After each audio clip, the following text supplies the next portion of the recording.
Hello guys and welcome back to Unlock Force for another useful video. So guys, in this video I'm going to be showing you how can you cannot change the storefront information for your account at this time. So guys, if you're facing this problem on your iPhone, you will have to watch this video till the end.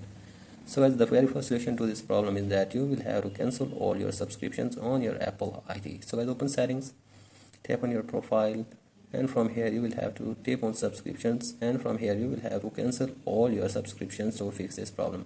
So guys, after fixing the subscription, check whether your problem is fixed or not. So guys, after this, other solution for this problem is that you will have to check your payment history. If there is any remaining payable payment on your Apple ID, you will have to pay it first. So guys, open your profile again, and then here you will have to tap on media and purchases, and then you will have to check your payment history. So guys, if there is any remaining payment history, or if there is any remaining payable amount on your Apple ID, you will have to pay it first to fix your problem. So guys, after this, check if your problem is fixed or not. So guys, after this, the other solution is that you will have to remove your payment method, and you will have to again add your payment method to fix your problem and check your problem is fixed or not. So guys, after this, the final solution to this problem is that you will have to contact on applesport.com. So guys, go back and then open Safari browser.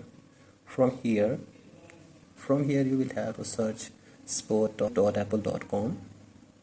Here it is. Tap here, select your gadget or your device, and after this scroll it below, and then from here you can get support from Apple authorities. Hopefully they will resolve your problem. So guys, thank you for watching this video. If you like this video, please like and subscribe to my YouTube channel as well.